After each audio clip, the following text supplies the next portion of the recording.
Hola, buenos días. Buenas tardes, buenas noches. This is Barb. And this is Estela. And welcome to Cafecito and Crime.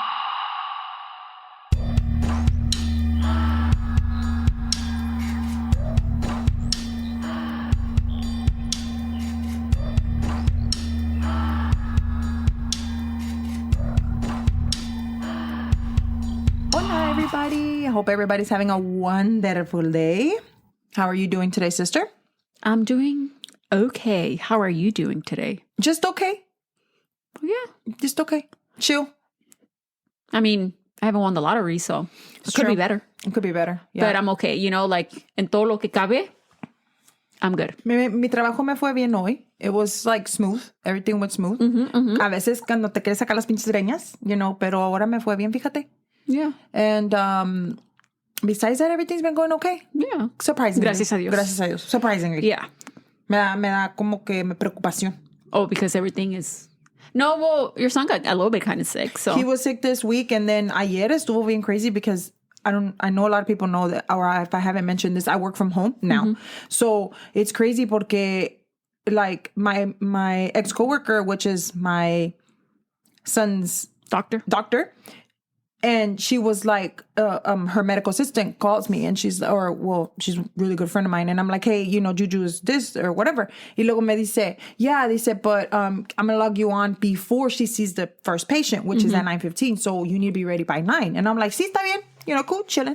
So ya me fui a trabajar and I'm like thinking, y luego no estás a gusto because you're thinking, fuck, like I have to get on this video visit, right? Yeah. So then I was like worried about it. At 9 o'clock, she's like, can you log on now? And I'm like, fuck. I was in the middle of a phone call, whatever. And I'm like, yes. So I run and I grab my son. I'm like, hey, you need to wake up. Y ahí estamos sentadas. And then she didn't show up. In his room? And yeah, estamos sentados. And then she was not on the video. And I'm like, you made me run for nothing? no, it's okay. And then I was like, okay. And then I was like, you know what, Ju? Vamos abajo. Yeah, I'll work while I can wait for her. Yeah. Sí, de rato ya salió and everything. Y luego ya me dijo que it was a virus. But I was just kind of concerned because of some stuff that happened. Que I was like, oh shit, I don't know what's going on. Usually, como yo me creo doctora. Yeah. You know, usually I kind of know what's going on. Pero no. Not this time. Yeah, I didn't. Oh, another thing that happened to me, because everything happens to me. This morning, I run downstairs y luego I'm like today, like for some reason my headphones me duelen mis glasses in the back of my head. So by the end of the day tengo un headache.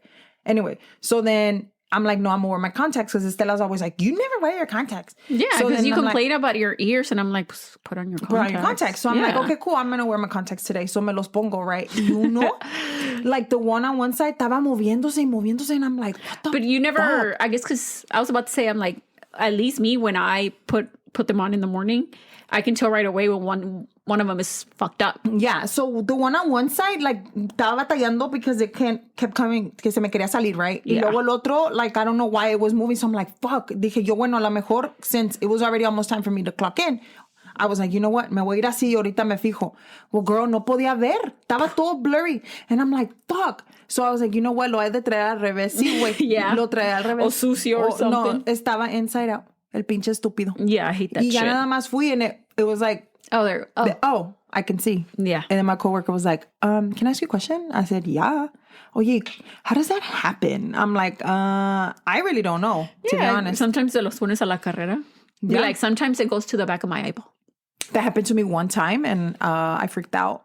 But then No, I mean, like, it doesn't go to the back. It just goes right here to your lip. Y luego ya después I was like, oh, there it is. It can't go very far. You just have to push it to the bottom. I was like, wait, there it is. There it is, And my husband was like freaking the fuck out. Yeah. He's like, your fucking eyes gonna fall out. Yeah, también. I'm like no. When I first started wearing contacts, that happened to me. Se me puso el ojo bien pinche rojo, güey. Yo dije, me van a tener que operar para sacarme este contact. I swear. I had to, I was even rinsing my eyeball and stuff. Yeah, it was, but acabé ya todo. Parecía que tenía pink eye. Todo el ojo pinche rojo así. Qué pendeja. One time I had a patient come in to see us que she thought that she had put more than like one contact. So traía como 3 or 4 contacts. Oh, shit. Porque yo creo no, I don't know, si no se acordaba, I don't know. And then she was like, can you, and yeah, we found a contact up here. Decía ella que lo traía acá arriba y que lo traía acá arriba, and yeah. Yeah, because te molesta. Yeah, so we water her eye really good y sí, le salió volando. Yeah. Yeah, but it's like the best feeling ever. But yeah, and it's whenever your contacts are bothering que te los quita. It's like the feeling cuando te quitas las eyelashes. Yeah, or you take off heels. Or you take off heels, o vas a hacer pipí cuando te andas meando. Yeah, la mañana when you don't want to get up in the morning? Oh, yeah. Y ya vas y you're like, like that. Oye, ¿y ya estás haciendo mejor con tu, you go to the restroom when you need to pee, or are you still holding your shit? No. No, I don't hold my shit. I mean, you're pissed. Yeah, my pee. Yeah, I'm better. Are you better? Yeah. Like, But it's always smooth sailing at the very beginning of the year. Es ya cuando we're like 3 months in. And like, Ask her in like June. A ver cómo va. Or even March. Stupid. So let's see what do you have for us today, sis? Okay, so today's case, we are going to South Africa. Oh, have we been to South Africa? Yes, we have. Mm-hmm.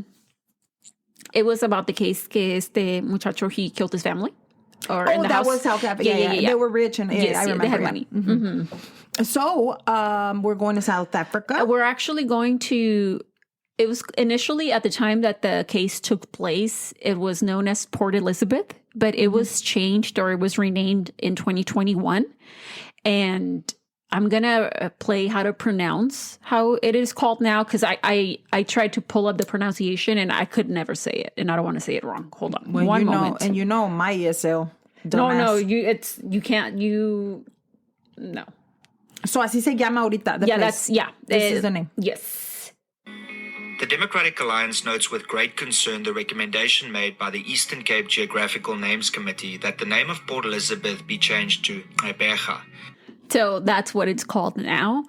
But as far as this case goes, I will still be I will refer to it as Port Elizabeth, or como they would just call it PE. So yeah, let's call it PE because that was. So dependiendo como me salga, either Port Elizabeth or PE. Y so también that sounds like it's like your tongue has to do a lot. Yeah, but even then, at the time of the case, it was known as Port Elizabeth. All right, so if you would like to come with us to Port Elizabeth, as it was once called, or whatever the man said, go ahead and grab your cafecitos and let's get started. The fun, random, interesting fact about Port Elizabeth is that it has 5 biomes. A biome is an area of the planet that can be classified according to the plants and animals that live in it. Mm-hmm. PE is also home to the last known island home of African penguin. The last known home of the African penguin. That's so sweet. And it is also called the Friendly City, and it's one of the largest cities in South Africa. Cool. I think it's the second largest city in South Africa as far as population went.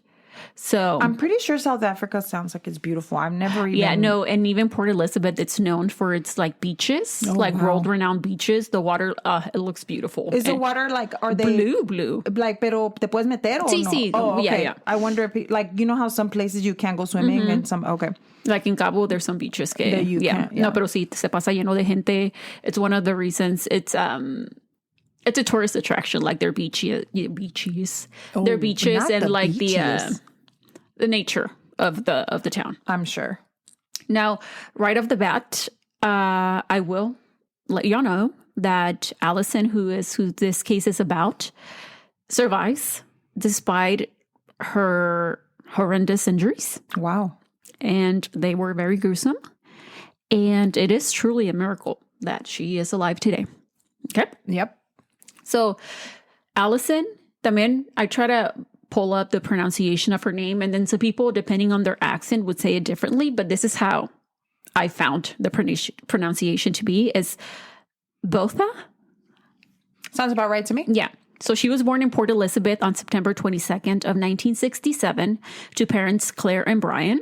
Ella también tenía un hermano. I'm assuming he was older than her. Not that it matters. So when she was 10, her parents ended up separating. Eventually, her dad ended up getting remarried, and he moved to Johannesburg.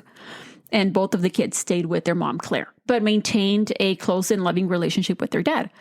Now, her brother, Neil, is his name. He actually ended up moving to Johannesburg later on también. Y allá vivía con su esposa y su newborn at the time of Alison's attack, pues. Mm-hmm. So ya estaba grande. O sea, he had a family and everything. Yeah, and he was living over there, yeah.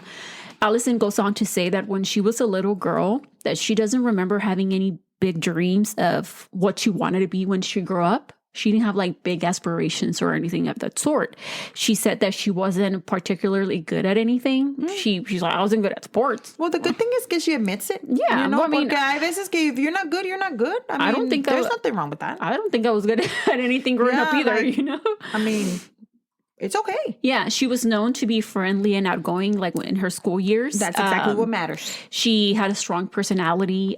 She was considered neat, considerate of others. She was courteous. She was well behaved, and she was considered bright. But she never really applied herself, especially in the last couple of years of school. So it came to a surprise to her when she graduated as head girl of Collegiate Girls High School in 1985. She was so surprised and almost felt like she didn't deserve it. Really? Yeah. She. Well, I mean, do you think she really wasn't good, or she just wasn't like giving herself credit? I think it was, I mean, she was considered bright, but como ella dice, she's like, I didn't really, I could have been better at things if I would have just applied myself more, but I didn't. Oh, okay. But I think she just did the standard, I guess, you know? Just to get by. Yeah. Well, I mean, enough to become the That's what the I'm head saying. girl. Like, yeah. that's why I'm like, because there's some people that are like, I'm not good at this, but then they're really good. And then after she graduated, a lot of people expected her to either study law or study medicine. And she was like, she didn't know what she wanted to do with her life. That wasn't her priority. Yeah. She was just very, like I mentioned, she was very considerate of other people, and she just wanted to please other people, and she just always wanted to make sure everybody else was okay. And everything was important to her. Like every little detail that she knew about you, if you were her friend, she made a big deal. She remembered birthdays, she sent cards, she get presents, just very sweet. Yeah.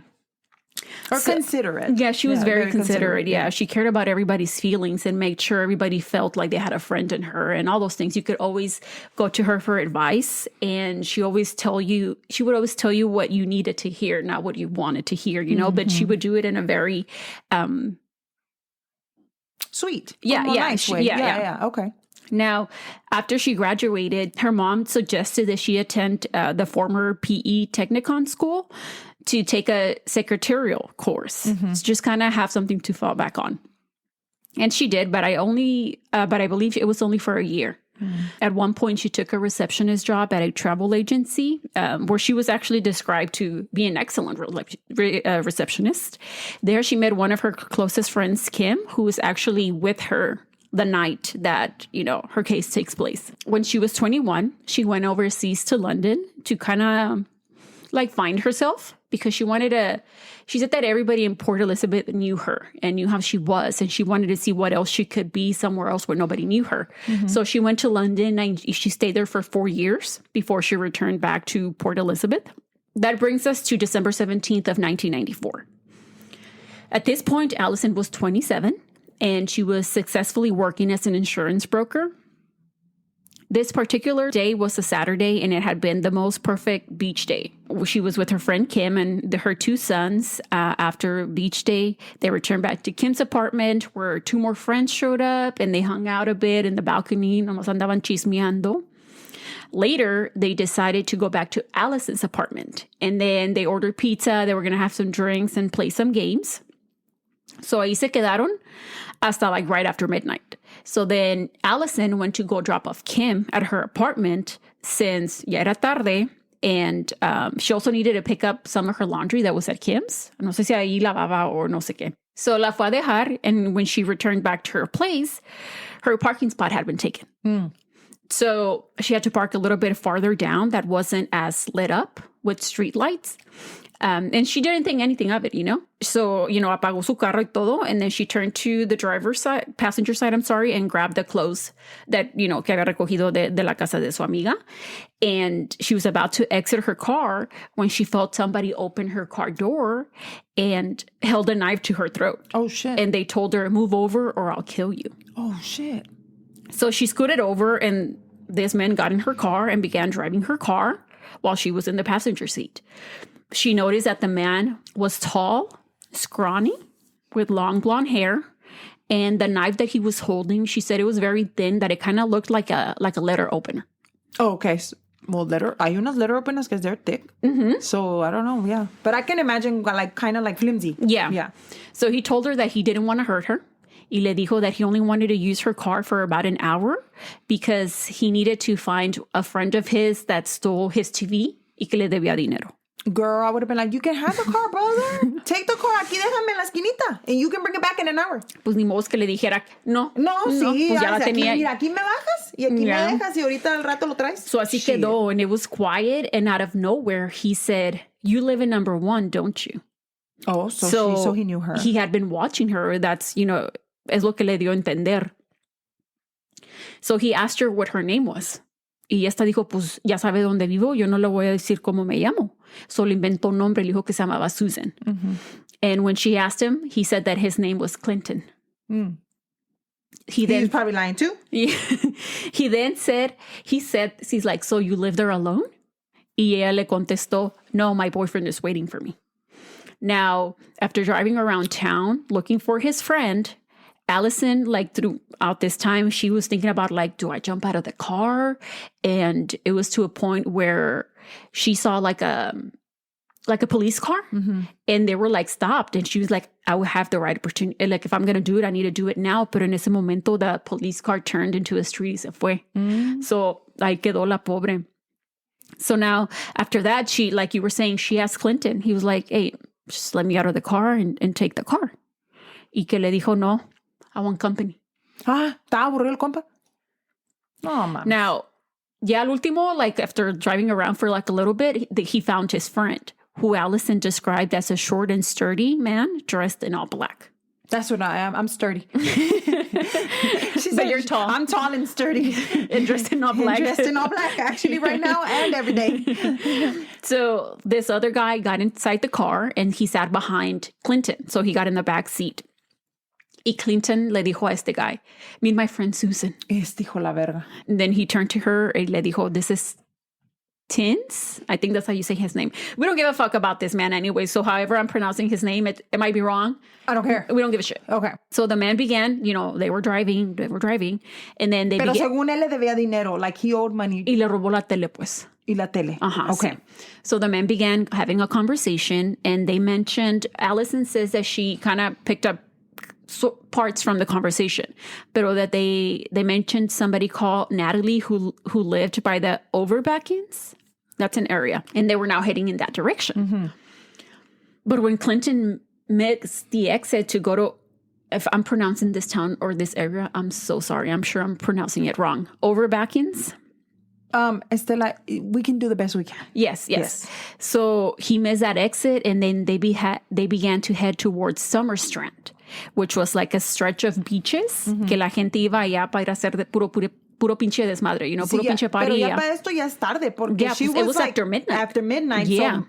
So maybe an hour or two, ya son como las 2, 3 de la mañana, ¿no? No, it happened all I know, por eso te digo, but you said he was driving for a little bit or whatever. Yeah, so let's say an hour in total, como la 1, 2 de la mañana, Yeah. Ya cuando empezaron a manejar in that direction, she was like, at first she still wanted to believe them that what they were telling her was true, that they were just going to borrow her car y luego la iban a dejar somewhere.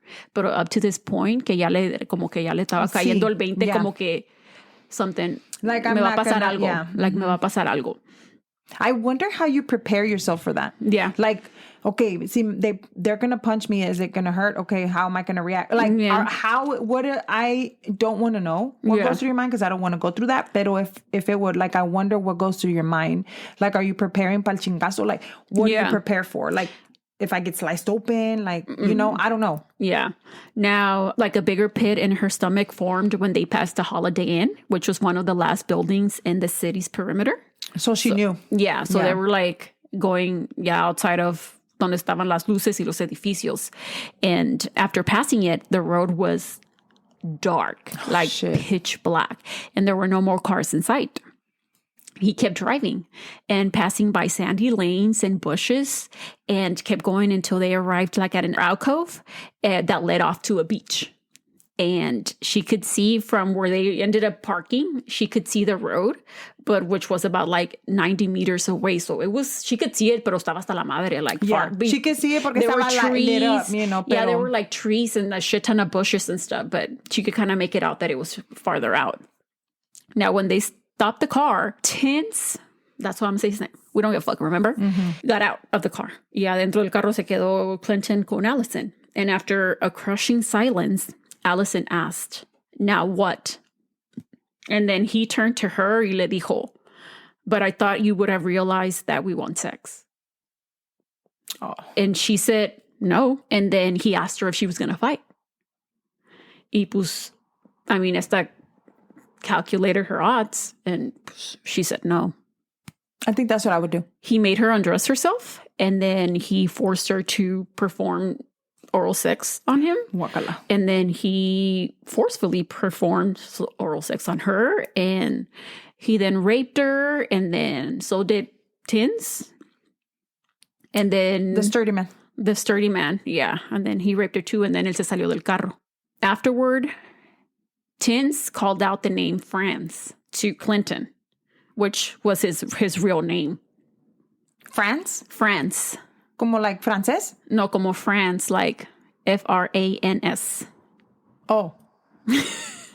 Like francés? That's Franz. Yeah.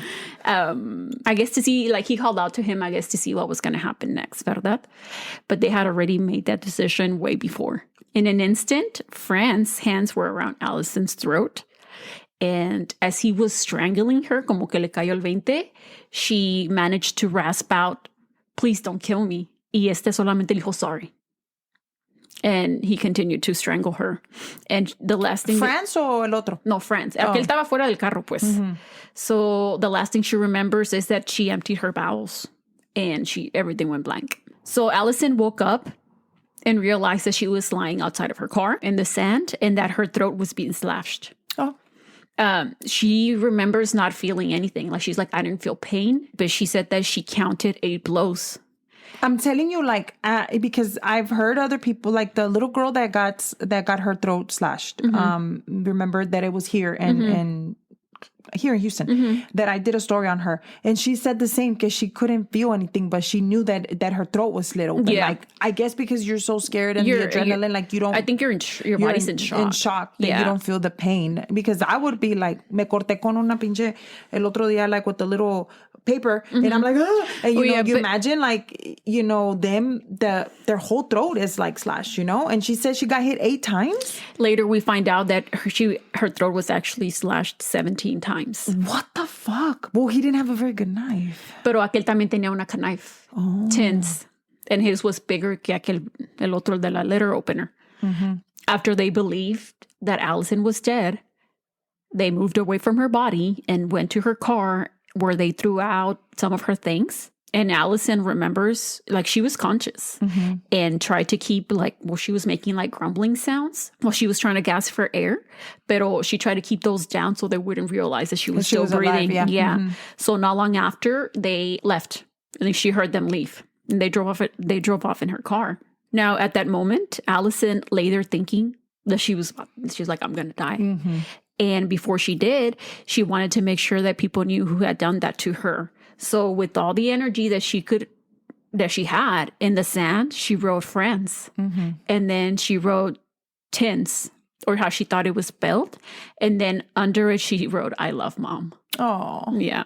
Now, in her book titled I Have Life, Alison's Journey, which obviously I use for this case and I recommend because she goes into like so much more detail. She said that she decided to fight for her life after what she described as a deeply spiritual moment where she floated above her body and saw her naked, mangled body lying in the sand. And she said that she felt like she was being given a choice to lie there and die or to return into her body and fight. Alison loved her life. She says that she cherished her family and her friends, and she had so many things that she wanted to do and things that she wanted to still experience. And she said that in the exact moment when she was thinking those things, that she noticed headlights shining through like the bushes. It clicked to her. She was like, in order for me to survive, I need to make it to the road. So then, by this time, you said it was morning time. No, todavía era la madrugada. Todavía era la madrugada. Okay. Yeah. So todavía estaba dark. Yeah, it was still night. Like, we'll find out what I'm going to tell you right now. Like, from the time she was abducted to 90 minutes. Are you serious? Yeah. It was like that. Nothing. Pero se siente como una eternidad. Yeah, like, exactly. So sad. So she said that when she saw the headlights that she just like, once it clicked, she said that she just snapped back into her body and struggling to push herself up onto her hands and her knees. She said that she felt something wet and slimy. And so like at her feet. And so she touched her abdomen and realized that her intestines were protruding outside of her body. Mm-hmm. Later, we learned that it wasn't all of her intestines. It was just her small intestine. So not only had they cut her throat or slashed her throat, but she had also been stabbed in her abdomen and pubic area a total of 37 times. What the fuck is wrong with these people, man? She tried to push it back into herself. Yeah. And it wasn't working. Like, it was so slimy, it just kept on falling out. So she started feeling for the ground, and she felt a denim shirt that they had thrown out of her car when they were getting rid of shit. So she gathered her intestine, placed it on the shirt, and then pressed it onto her stomach, and she began to crawl. Wow. She said that she could make where she was going because of how bright the moon was. Because besides dark, it was fucking dark. This beach was like full of like glass y pura basura, puro mugrero. And as she was crawling, her knees were getting cut, her hands were getting cut. Like there was nothing else that you can get cut, girl. Yeah. Now your knees and your hands too. I don't think those were a big deal compared to everything. I don't think so, yeah. So she crawled about 50 feet and she made it to like the first clearing where they actually raped her. And at one point she collapsed on a cluster of rocks and she's just laid there out of sheer exhaustion. She was like, ¿De dónde? I can't. And she said that in that moment she felt like giving up, but she thought about the people who would find her and what they would feel. Especially her mom. And she's like, if she finds out that I crawled all this and laid here and died, she's going to know how much I actually suffer. She's like, I can't do that to my mom. So she couldn't give up. Yeah. But crawling was taking too long. Therefore, she decided to use all of her energy to get up and walk. Wow. As she did, everything suddenly went blank. Yes, girl. Like, you imagine all of your blood coming out. Like, you just, yeah. She didn't faint. She was still conscious, but she couldn't see because her head had flopped backwards and it was touching her shoulder blades. Girl. With one hand still clutching her intestines with that shirt, she used the other one to place it behind her head and put it on straight. Como si fuera un, like, toy. Yeah. Yeah. And she regained her vision. Now, Alison was breathing, like her breathing was like, it sounded really, really bad. I don't even know how to explain it. And she says that it sounded like a rabid dog. Mm-hmm. And she knew that, well, she was bleeding out. So she felt like she needed to like grab it, you know, or put her hand over it and stop the bleeding or something. And as best as she could. And when she tried to place her hand there on her throat, she said it disappeared inside of her body. Damn. So she did what she could, and somehow she kept pushing forward. That's crazy to me. And she was walking, and it wasn't pretty, and she was stumbling, and she would crash into bushes, y se caía al piso, and, you know, she'd struggle to get back up, but she did it. And this whole time, the only thing that Franz let her keep on, well, she managed to keep on her sandals. Mm-hmm. When he told her to fully undress, that's the only thing that she kept on. So when she was crawling, like, she was getting cut. They slipped out of the strap, like sandals. So they were still just tied around her ankles and they were fucking with her when she was walking. So she knew that she needed to unbuckle them from her legs. So she doubled over, removed the hand from her neck, and then unbuckled each sandal strap. And then she righted herself y se puso otra vez la mano en la cabeza and walked. Wow. And again, stumbled, she fell, and she blacked out multiple times. She said that a veces ni miraba. My vision was blurry, but she guided herself just by feeling around when she couldn't see. So she was about to give up when she saw the road, which was Marine Drive, but she knew that she couldn't just lie down on the side of it because there was a possible chance that somebody was just going to drive by y no le van a ver. So she clutched her neck so she could turn her head because, you know, she couldn't. So she saw that there was like a white arrow that indicated a curve on the road. So she stumbled a few feet past the arrow and collapsed on the spot horizontally and just waited for somebody. Now, I'm not sure how much time passed, but a car slowed down and then came to a stop, but nothing happened. What? And she thought at first that it was France and she got scared. And no one got out, even though the headlights were shining right on her. And she Yeah. She started waving because remember, she was fully conscious. She was waving. And so they could see que estaba viva and that she needed help, but nothing. And then the car which was a Volkswagen Beetle, just ended up driving around her and left. Okay. Great. She was devastated. She was like, aquí me voy a morir. Like, I did all of this for what? So, but seconds later, that she heard more sounds of cars, and it was more than one vehicle that stopped and gathered around her. And one young man in particular finally like knelt down beside her and started talking to her.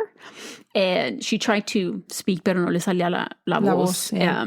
And then the guy was just telling her como que le hacía señas like to relax. And at this point, it was 2:45. The young man was Thamm, and him and his friends were like on a holiday, les dicen? Vacaciones, pues. Yeah, and they came across Alison. And when they did, she was filthy. I mean, covered in sand. She had dust. She was covered in debris. And she was naked. And then she was just lying in a pool of blood. It's just like where her neck was. And the veins on her, he says that the veins on her forehead were bulged and that her eyes were open, but one was bloodshot and swollen shut. Thamm, who was going to school to become a vet tech, he had some sort of knowledge of, I guess, anatomy, right? Mm-hmm. So he went on to say that he could see everything inside the wound in her throat. Veins, muscles, and like the severed windpipe. What the hell? So he kept his cool, took her pulse, and noticed that it was very faint. He asked her to stick out her tongue, and it was very pale, which indicated him that obviously she had lost a vast quantity of blood. Her skin was also really pale, and she was really cold to the touch. And he had a lighter, and he held it near her face, and he could see that something was sticking out of her neck. He couldn't tell exactly what it was, but he believed that could have been part of like her trachea or the thyroid. Mm-hmm. So he decided to stick it back inside the wound. And then he removed his shirt and, try to apply pressure to the wound in her neck. So también, people that were around him le empezaron a dar cosas. Somebody handed him a gauze to place on her neck. And then phones then were really, really new. But one of his friends had a cell phone. Cool. And they called the police and an ambulance. And now the only thing they had to do was wait hasta que llegaran. And then he began to talk to her to keep her alive. And y la cubrieron, yo creo, como yeah, con le trajeron una cobija. Todo, yeah.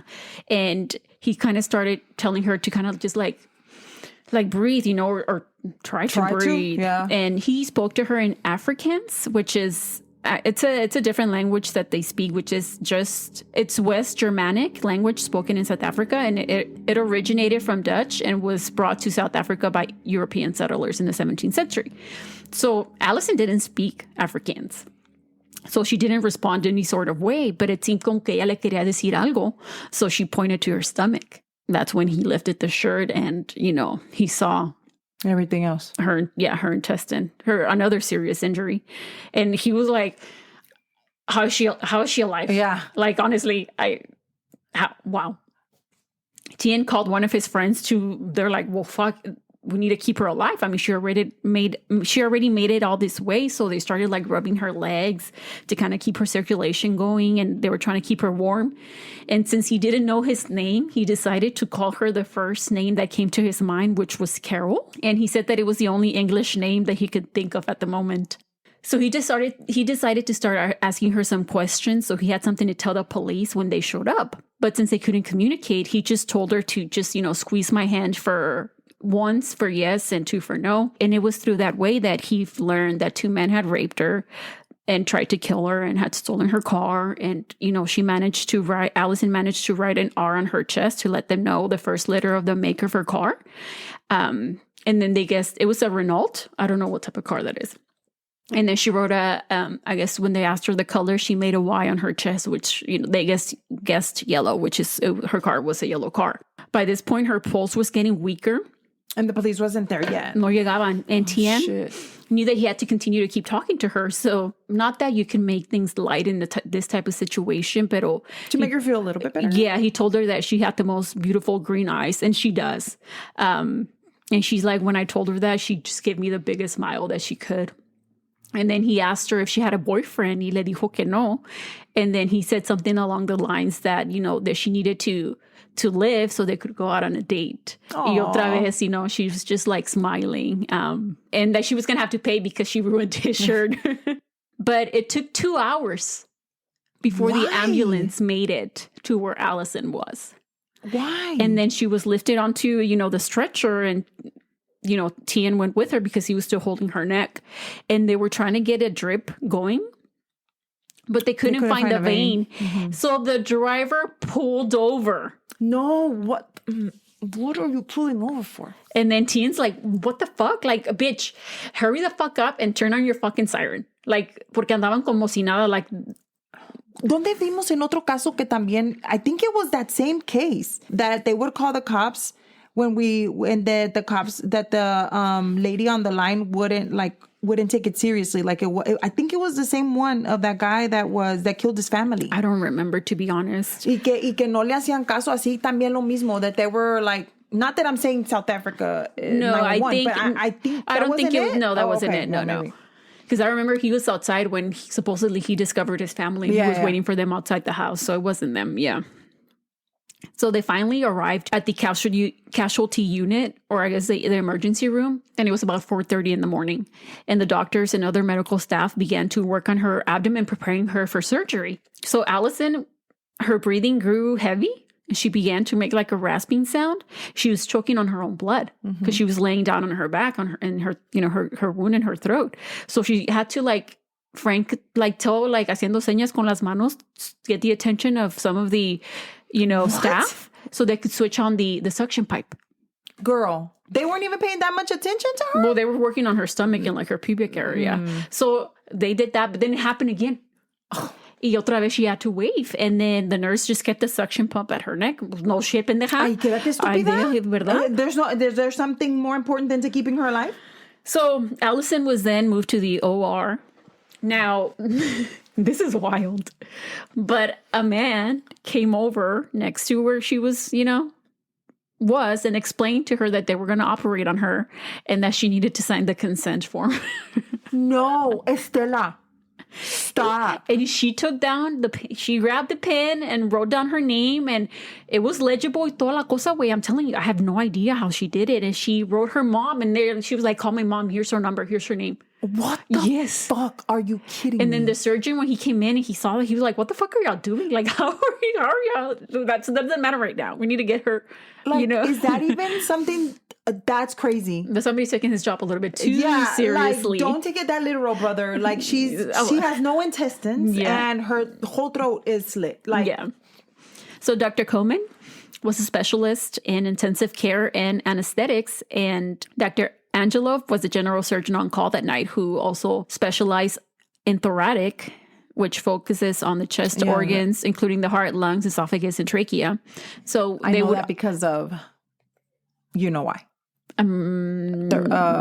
Cardiothoracic surgeon?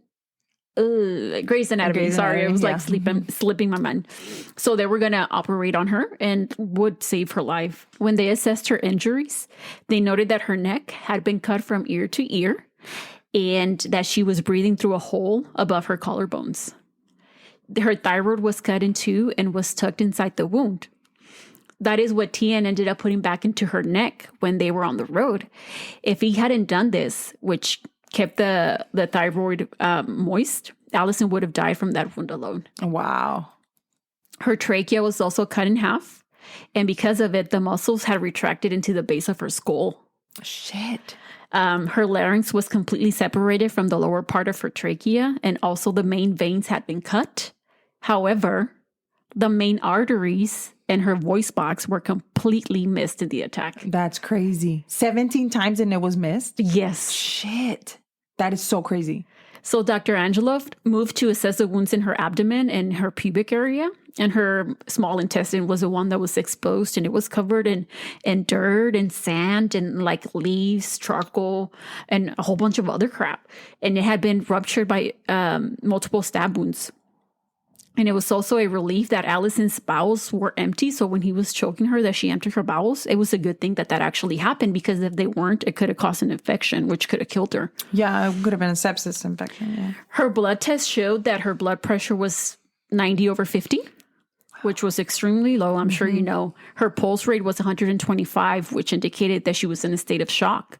And she was also severely dehydrated, and they needed to move fast because she could go into renal failure. Hopefully they don't decide for her to wake her up and say, hey, you want to sign a paper? Like, what the fuck? Now, Dr. Angelov and Dr. Komen, in their many years as doctors, and I believe even Dr. Komen had served in the war, and he says, both of them said that they had never seen a patient with injuries like Alison's. Wow. Ever. And she looked like a corpse and yet was fully conscious. They had never seen anything like it, and I'm sure they haven't seen anything like it since. And hopefully not. Right. So they began to operate on Alison at around 5 a.m, and it took them 3.5 hours to stitch her neck wounds and the ones in her abdomen. And there was still a possibility that she wouldn't make it, but now all they had to do was wait. So Dr. Komen let her parents know, because her dad came from Johannesburg and obviously her mom was notified. You know, he went over all her injuries to her parents. Her parents were like, oh my gosh. He didn't sugarcoat it. He was like, this is what happened to your daughter. She might die. Yeah. You know? Later that afternoon. How far, and sorry to interrupt you, how far is Johannesburg from this place? PE? I'm not sure. Oh, okay. He took a flight. So later that afternoon, after she came out of surgery, 2 police officers went to see her, Nadia Swanenpoel and Jacques van Rensburg. Nadia produced a thick book of pictures, hoping Alison could identify her attackers. And after pages and pages and pages of photos, she was becoming really overwhelmed. Like all the pictures started to blur together, and she wasn't seeing who she needed to see. Bitch, she just almost didn't have a whole throat and a whole intestine. No, but she was like conscious. No, I know what I mean. It's like, give her a moment. Like, you know. No, I know. But and she was about to give up when she saw Fran's fucking face right there on the fucking book at the bottom of the page. Cucaracha. Y le dijo a Nadia, who already had suspected that it was he who had done it. Really? Yes. Why did she suspect? I'm about to get there. So Alison's car was found soon after with the keys still in the ignition, abandoned in the north end of the city. So at 5 a.m. on Monday, December 19th, remember, eso le pasó sábado en la noche, domingo la madrugada, que venía siendo el 18 de diciembre. Yeah. So the 19th, on Monday, right around the corner from where the car had been dumped, lived Franz and Tins. Wow. So they were arrested. Nadia and Jacques arrested them both. They had been sleeping at the time. Era las 5 de la mañana. And they didn't even put up a struggle. Hijos de la verga. The authorities had dealt with Franz and Tins previously. So Melvin Humpel, who became the lead investigator in Alison's case, had been with Nadia when she arrested Franz in February for abducting and raping a 20-year-old woman at gunpoint. Wow. So this is not the first time he does this. He was released on bail, since at the time he had a stable job as a driver and had a permanent address. Wow. And then since the victim had reported it a week later after it happened, there was no medical evidence. And technically, it was just her word against his. That's fucked up. Yeah. So fucked up. On December 4th, so 2 weeks before Alison's attack, Franz and Tins accosted, sexually assaulted, and raped a 21-year-old woman who was pregnant. What? Who was just walking by to a nearby cafe. Just walking. Since they were arrested, and I guess they were arrested for this too, but it was, I guess, in a different county with a different jurisdiction. So they were taken to a different police station. An investigating officer wasn't assigned to that case, pues, and before they had to be present in front of a magistrate. So the cases weren't able to be connected. Oh my God. And they were released on bail. Who is releasing these people on bail? Because of it, Nadia already kind of suspected cuando yo lo que le pasó a Alison, quién era. So Humpel, which is the main detective, interviewed Franz and Tins. And 19-year-old Tins was first. Not 19, please, Jesus. He informed him of the 2 charges against him, the ones that he had been arrested for, rape and attempted murder. Tins, who previously was acting arrogant and was sort of like slouched in his like, chair. I don't care. Sí, como que no le importaba. Because he's been getting away with it, so he's like, I don't care. Kind of sat up straight and asked why attempted murder. And it was then that Humple let him know that Alison had survived her attack Es todo. and remembered everything That's and right. was talking. Yup. In Afrikaans, because así hablaba él también, he said, oh, fuck. Then it won't even help if I lie. Okay. Finally, somebody that knows what's up. And then he took off his rings porque they had taken them from her, which were that night. They took off her rings, you mean? Yeah, pues él los tenía puestos cuando lo arrestaron. So when he found out that Alison was alive, se los quitó. And then he flung them on the table and said, there, here are her rings. Okay, bitch. Really? Bastardo. He proceeded to tell Humpo how things happened. So he stated that he and friends were drinking. They had actually 9 bottles of beer and a 2.5 liter jug of sherry, which is like wine. And we're having así una pinche barbecue, así puro pinche party. And that afternoon, they decided to look for a, quote, a beautiful woman to rape and kill with a nice car. This is unbelievable. After they decided on those plans, like how do you just... That's exactly what I was about to say. How do you go from chilling, like when I making chill barbecue and eat and I'm drinking, yo me quedo dormir, güey. Yeah. O sea, ya. Quiero puro pinche party, y luego ya de ratito, it's time for me to go to bed. Pero I'm not going to be thinking, oh, maybe I should go kill somebody down the street. Like, who has that No, mentality? like, at least when you're, like, drinking, I'm like, oh, I'll buy this shit off Amazon. Yeah, like that. Like that. No. Like, hey, you want to go find somebody to rape and kill? Yeah, like. With a nice car? Oh, you want to go? Oh, yeah, let's go, girl. Vamos. Aquí, en mi carro, en el tuyo. Like, what the fuck? Like, who thinks that shit? Like, it's just so unbelievable to me. How is that somebody's thought?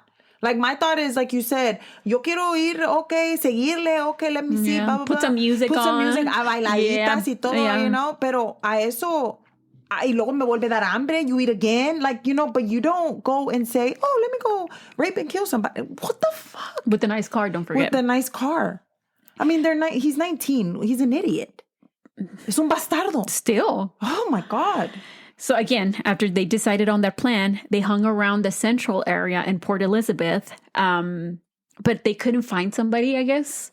And he got fed up, tense, and he left for Club Tonight.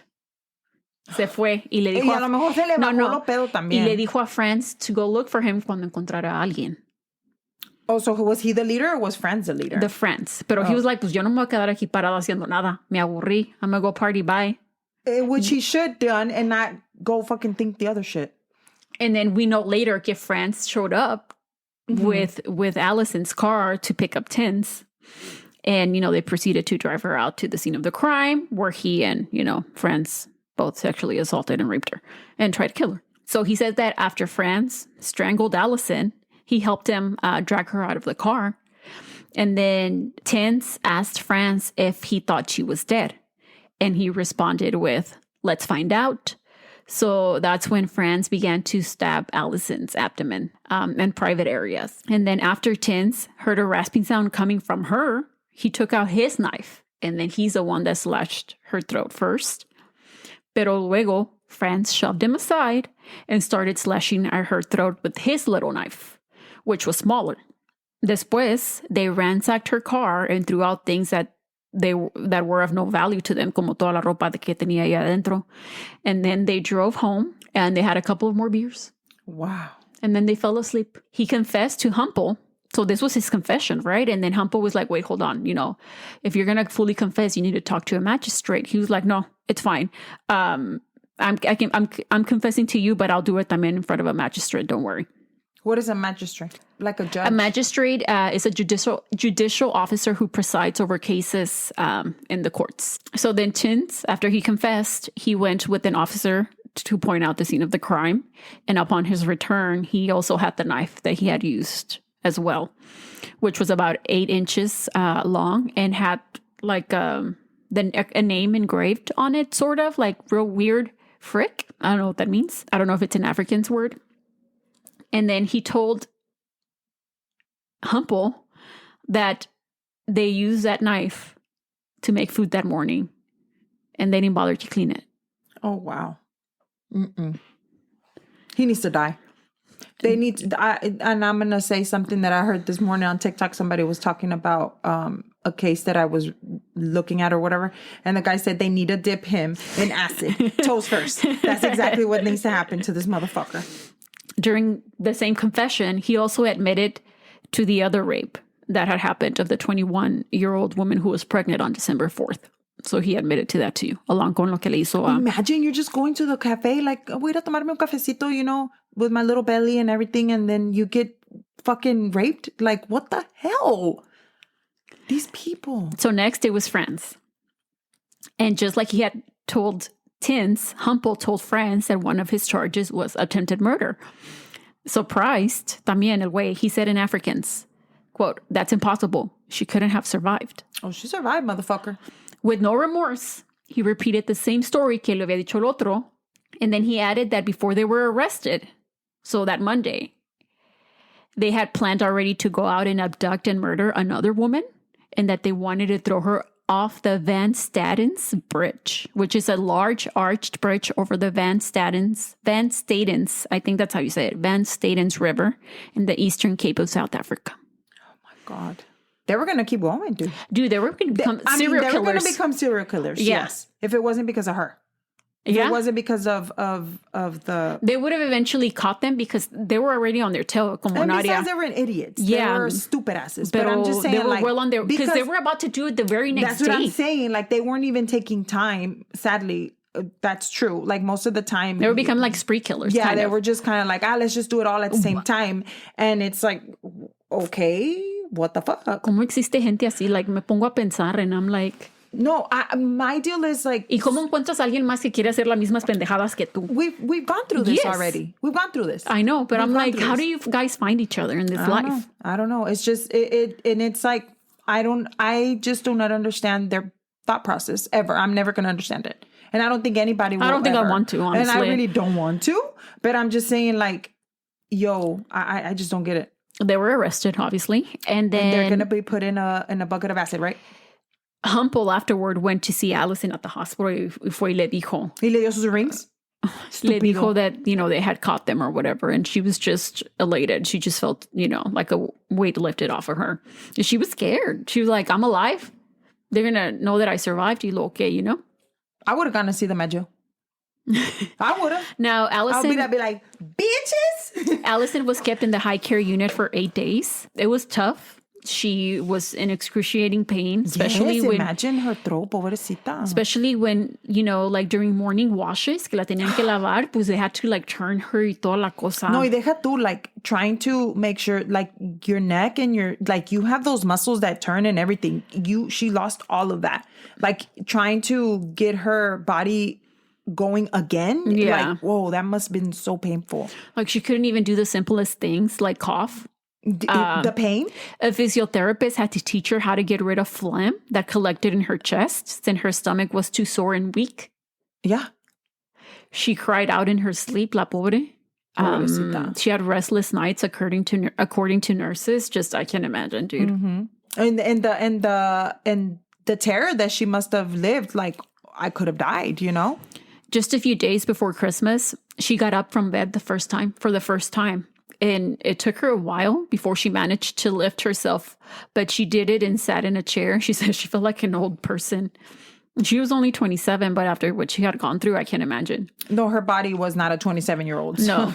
And she did it again the next day and walked a few steps. And she continued to improve little by little until she was able to be moved out of the high care unit wing and into the general ward the day after Christmas. So she spent the Christmas at the hospital. Then her parents went to see her and stuff. So a couple of days before New Year's Eve, because Alison kept on saying, can I go home yet? Can I go home yet? And Dr. decía, maybe tomorrow. But there was a setback a couple of days before New Year's Eve regarding Alison's neck wound. It had started to go septic after the drains had been removed. So when Dr. Angelov was checking on her wound, he noticed that it was just super swollen and red, and it bulged like an egg on one side. Damn. So they had to insert another drain to get rid of the fluid. So they had to wait a little bit until that cleared up. So Alison was finally discharged on December 31st after spending just about 2 weeks in the hospital. Which, if I was her, I'm like, they should have left her as there 3 fucking months, 6 months. I don't know, but... Girl, 3 weeks? Not even. Not what the fuck? Yeah. She was good.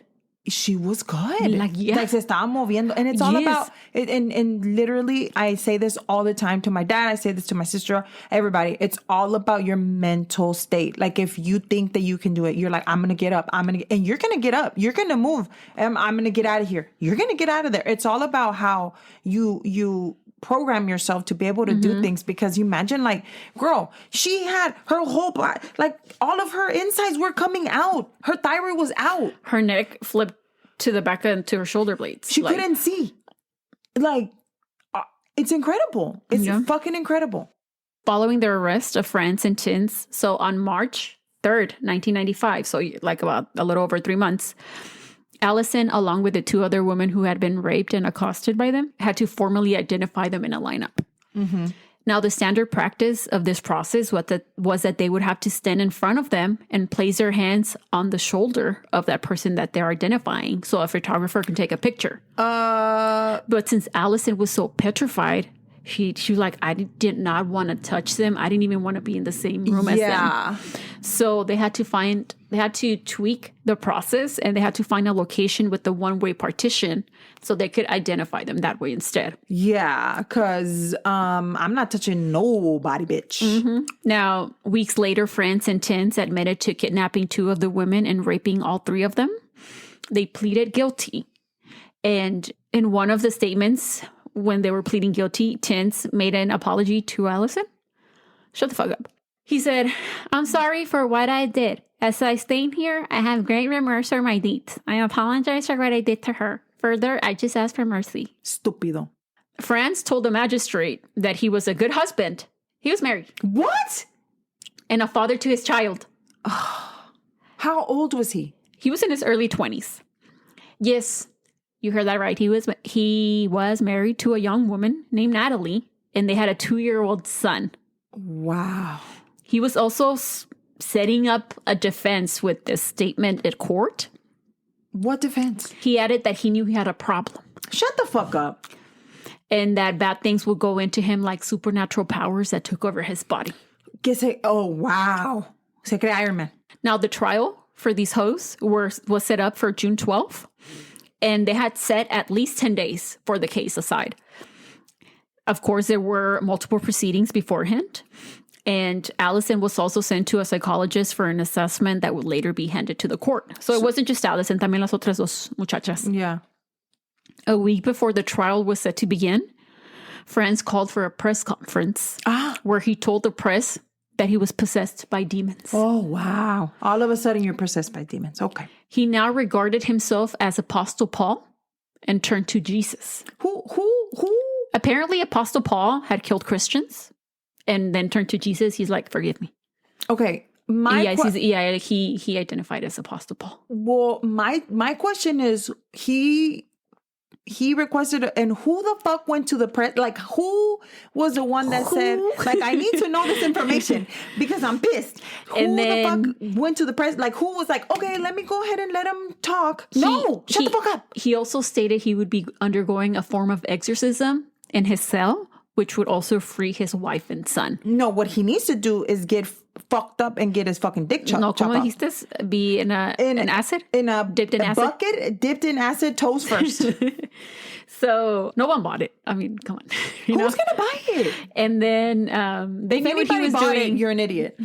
So the morning of June 12th, the day that the trial was set to begin, France's defense attorney, Henry Lerms, withdrew as his attorney for, quote, ethical reasons. Yeah. I'm pretty sure that he had some ethical reasons. Now, the first day of the trial began with the testimony of the 21-year-old woman that France had raped in February. Now, in this case, Tins wasn't involved, right? It was just France. In that one. The first one from February. So this young woman was doing a survey on a pizza place in Central.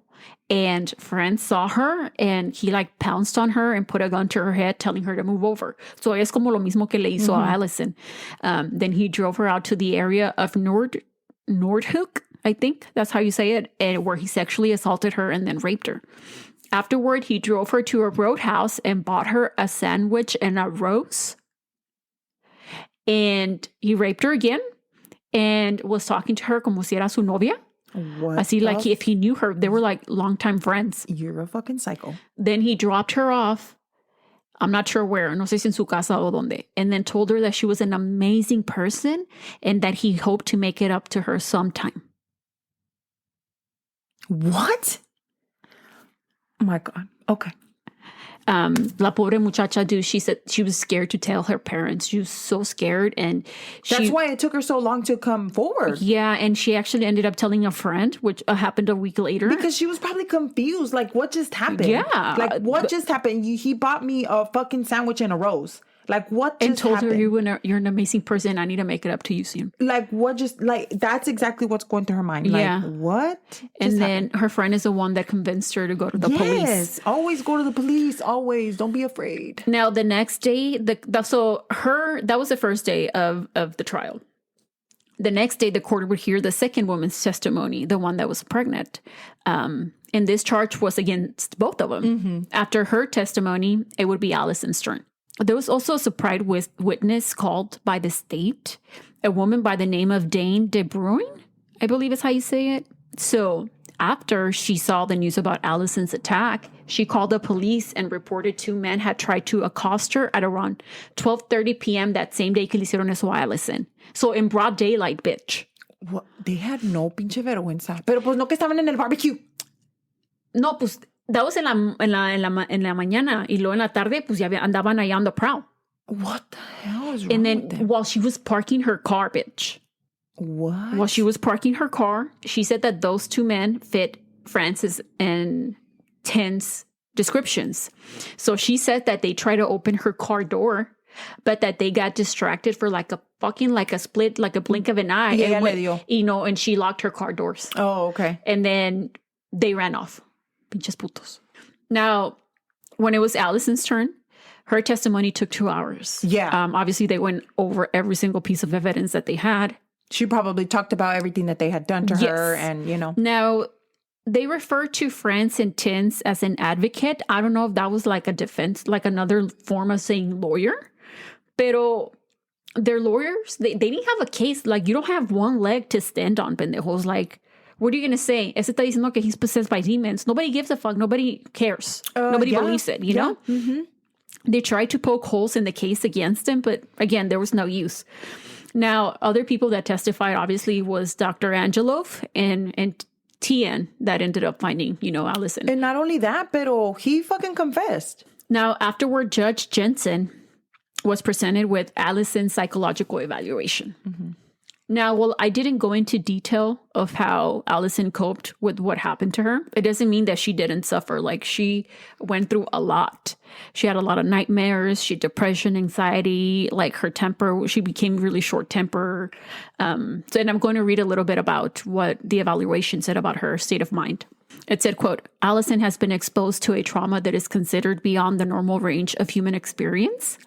She has been raped, violently assaulted, and has experienced near death.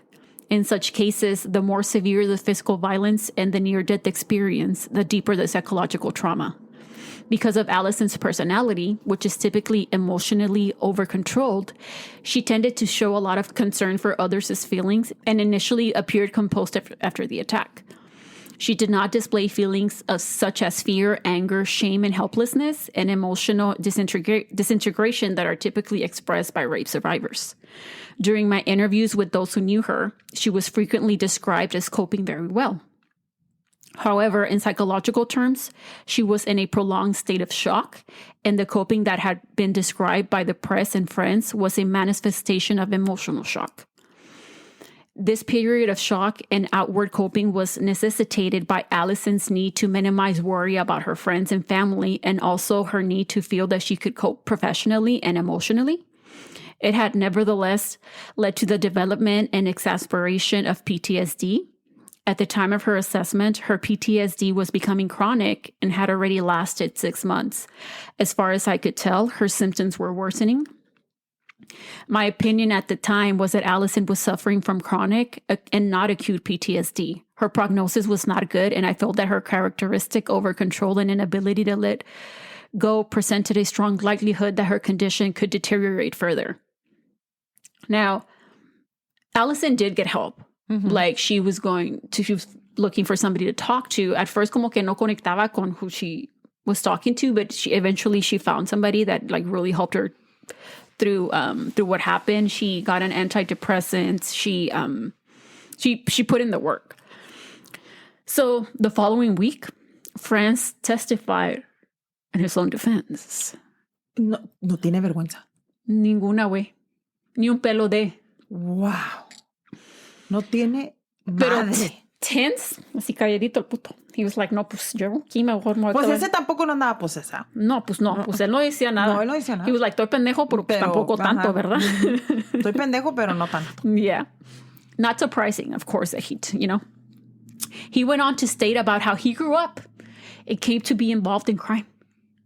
I don't give a fuck. So les contó toda su life story No one ahí cares. en la court. Nadie le importa. Espérame, déjame decirte, pues, te vas a reír. He said that he grew up in a Christian household where they attended church regularly, and that his dad was a policeman, and they had he had a regular family, según. In his youth, he fell in with the wrong crowd at school and began to dabble in Satanism. Now, take all this part with a grain of salt, okay? Yeah, of course.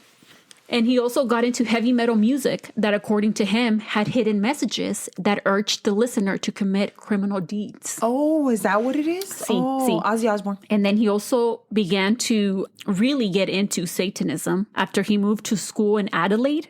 I think Adelaide is in I was going to say Sydney. I think it's in Australia. So a lo mejor se movió. And then ahí, cuando fue a la escuela ahí, he met a young woman que iba a la escuela con él, who was the head witch of a coven who possessed supernatural powers, and that they had an instant connection. Así le hicieron click. ¿Sabes qué? Y que esta muchacha le enseñó the secrets of black magic by casting spells on people and summoning demons. Y luego afterward, he began to believe and trust in them, en los demons, pues. ¿Sabes qué?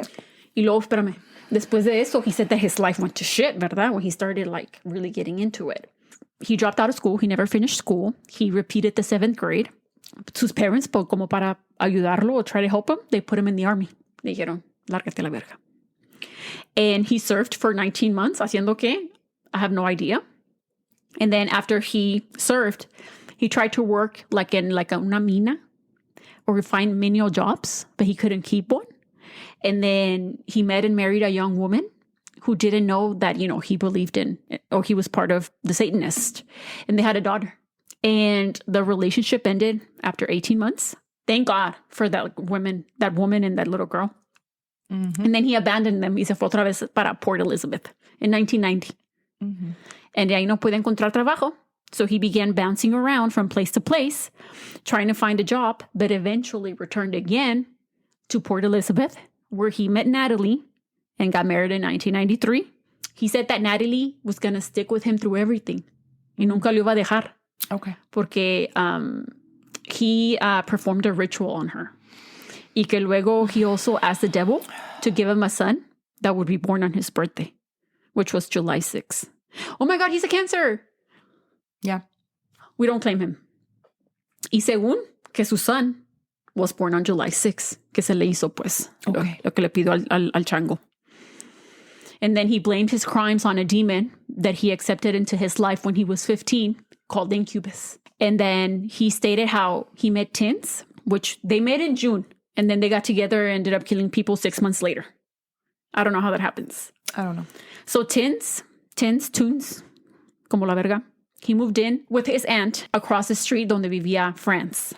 Y luego at that time, France, he ran a shebeen. I think that's how you say it, which is just like a house or a tavern that sells liquor illegally. Y pues Tins, de ahí le compraba a France. Y luego the friendship grew and grew. Y luego que Tins... For 6 months. Yeah. Tins también le contaba sus problemas, el pobre también. He came from a broken home y toda la madre. Y que France le empezó a decir, le llamaba Damien, como the Antichrist, the son of the devil. Oh my God. To lift up his self-esteem. ¿Sabes qué? At what time am I going to be able to say what I want to say? Okay, go for it. Es un estúpido pendejo baboso. What the fuck is he talking about? Nobody gives a shit. What the fuck is he talking about? Y ya después, after, they were coming like buddy, que también France introduced tunes, whatever, into Satanism. Pues, that he said that the night that he attacked Alison, that they both attacked Alison, Franz said that he was under the influence of the incubus, pues, who told him to rape and kill a pretty woman. And that everything else that happened that night, all the actions, all the everything that he did that night, it was because he was being controlled by the incubus and that he couldn't ignore the incubus's voice. Pues. Wow. Now, his advocate Frost, se llamaba el señor, asked him if Frosty the Snowman? he asked if he knew Alison. Le preguntó a Franz. And he said that he had actually seen her park her car and walk into her house often. So he just didn't see her that night. And so I think que se acordó. And he said that night, it was just a coincidence that he saw her. Just pretty much said she was at the wrong place at the wrong time. Man. Pinche estúpido. So if it wasn't her, it was going to be somebody else. They had already tried it, earlier. And they were planning to do it the very next fucking day. Now, they went over what they did, of course, and how after they left her there, he tossed his knife, the smaller one, into the bushes, which is why they were never able to find it. He also told the court how they were both planning to look for someone else to rape and kill, as I mentioned a little bit earlier. Oh, okay. That's really going to help his case. After he testified, Colonel Cobus Jonker was next. Not Jonker. Who was part of the police's occult-related crime unit. And according to his expertise, Franz was not possessed by a demon. No, es que during nobody the time that shit. during the time that he claimed, ¿verdad? If he really had been, like he had experience in other cases, he says that he would have not had the presence to wear a condom, which he did in the other rapes. You would just do it, and that he also wouldn't have a clear recollection of the crimes, because a lot of people say cuando they claim that, pues, dicen that they, black out. Yeah, like they black out. But he remembered everything to like the detail. Now, after all the testimonies were heard, Judge Jansen would decide to convict or acquit Franz and Tins. So Franz and Tins were convicted of 2 counts of rape, 2 charges of indecent assault, and 2 of abduction, attempted murder, and theft. The sentencing phase took place on August 7th. And Judge Jansen, in the case of Franz Dutoit, I think that's how you say his name, combined all 8 charges into one sentence and sentenced him to life in prison. And the breakdown of the sentences were he actually got 3 life terms. So okay. There were 4 charges against Tins, and he was sentenced to 1 life term and 25 years. Life imprisonment was the only option since the death penalty had been abolished. Okay, well, that answers my question. So no matan. Oiga, disculpe. Allá no matan. Oiga. Porque eso se merecen. Yeah. Now, colgados del dick, por ahí, algo así. And acid. And acid. Toes first. Mm-hmm. Now, the judge knew that they were very dangerous individuals and made note that if they were ever up for parole, he would deny it if it was up to him. And that, quote, they should be removed from society for the rest of their natural lives. Yeah, they needed to rot. Now, Alison went on to marry who she described as her prince. And his name is Tinny. Tinny, I think is how you pronounce it, on February 15th of 1997. The couple had previously met before her attack, and they had mutual friends. They were like, I guess, acquaintances, and actually later ran into each other after all that had happened to Alison. Now, el señor Tinny, who he had suffered his own trauma. Not Tinny, like the chef? No, I don't know. It's spelled Tienie. Yeah, it has to be Tinny. I pulled up pronunciations, so that's how I think it's how it's said. So, like I said, he had suffered his own trauma, and he was able to see Alison and love her beyond what happened to her. He's like, I didn't look at her and see what happened to her. He was like, I just saw Alison. She was the best person I've ever met.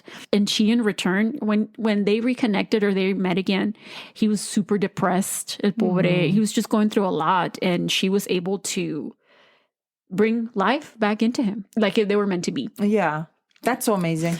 After they got married, the couple moved out to the countryside and built their dream home and lived the farm life. Miraculously, Alison became pregnant. What? Which after they saw, like when they were up that night that they were going to operate on her, after they saw the damage to her private area.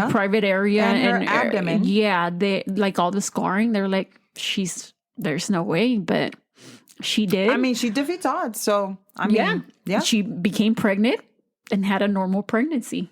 And she delivered a healthy baby boy, I believe, via cesarean. They named him Daniel. Oh. 3 years later, another miracle happened. What? Alison and Teeny were expecting for the second time. What? Yeah. Now, the first one, I guess, this one was a normal pregnancy too, but compared to the first one, she had a harder time. She was just sick all the time. Like, she couldn't keep anything down.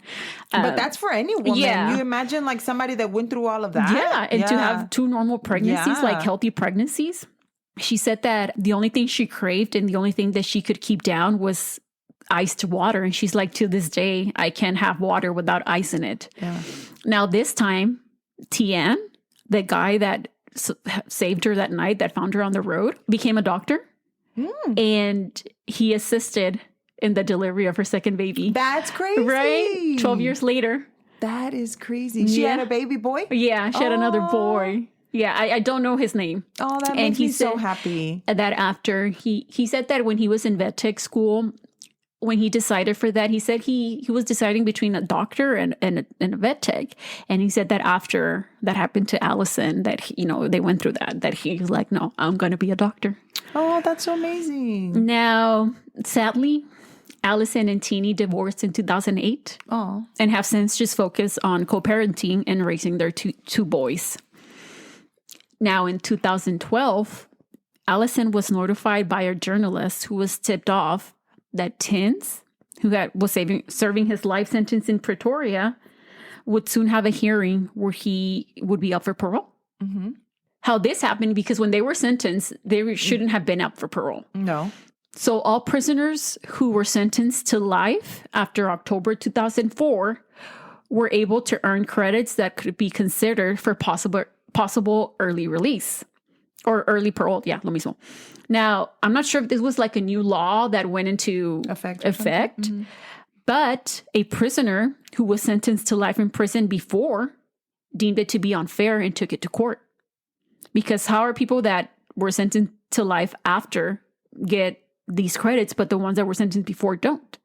So he won the case. And the courts granted allocating credits to all prisoners who had been sentenced to life before October 2004, who had already served 13 years. That's how Franz and Tins were out for possible parole. And Alison, as a victim of those two, could submit representation and be included in the parole board hearings. There was also like major public outcry. And like a lot of petitions were started, created in 2012 against the release of them too. Now, thankfully, then they were denied early parole, but could reapply every 2 years.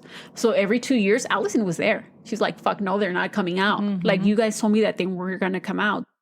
On July 4th, 2023, after 28 years in prison, Franz and Tins were released on parole. What? Alison was not consulted or notified and learned about it from the media. There's no way. The news shocked the nation, and even now there are a lot of petitions to, make sure that they're put back behind bars. Yeah. They're still out? They're out. There's no fucking they're like people way. That were like the people that all worked on her case, like everybody was just like, how is this happening? We don't understand. I'm confused. Criminal justice system. Super confused. Yeah. Now, tragedy struck Alison on September 25th, 2024.